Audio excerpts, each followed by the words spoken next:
the most authentic opinion is that the greatest name of Allah Azza wa Jal is Allah. And this is where you get the result from scrutinizing all the hadiths and evidences that said that Allah has a greatest name. So when you combine all the evidences, you come up that the common denominator of all of them is the name Allah. And which makes a person inclined that Allah is the greatest name. The fact that this name, this majestic name, Allah, was mentioned in the Quran 2,697 times according to Al-Mu'jam al-Mufahras for Muhammad Abdul Baqi, may Allah have mercy on his soul. So according to that, it was repeated 697 times, whereby the name Ar-Rahman was only mentioned 57 times. And it just shows you this huge difference. And this name by itself includes many great meanings. And remember, when we read in the books that talk about the beautiful names of Allah, we will find big volumes. And sometimes one single name, they would write pages and pages and pages.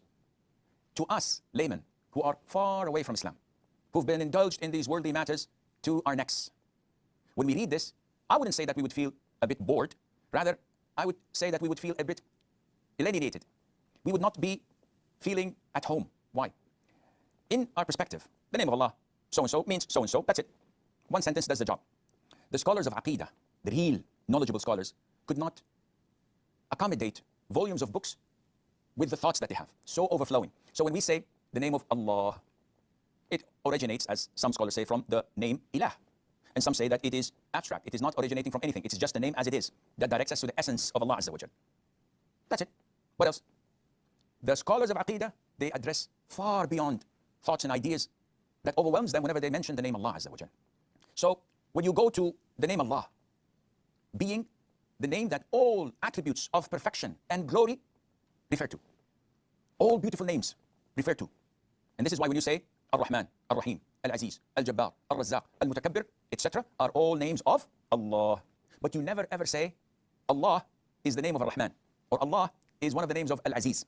It's the other way around always. All beautiful names and attributes refer to Allah the Almighty. And when you go to supplicate, when you invoke Allah, we usually use the article of calling, which is Ya. So if I want to call my brother Abdullah, I said, Ya Abdullah. I'm calling him, Ya Abdullah, Ya John, Ya David. This is an article that we put before the name. So we say, Ya Aziz. We drop the identification article, Al. When we ask who is Allah, what are some of Allah's names? We will say Al-Aziz, Al-Khaliq, Al-Razzaq, Al-Kareem. We put A-L, Al. But when we want to call him, we say Ya Khaliq, Ya Razzaq, Ya Kareem, Ya Aziz. We drop the identification article with every single name, except with one name. And that is Allah. We say, Ya Allah. We don't drop a thing out of it.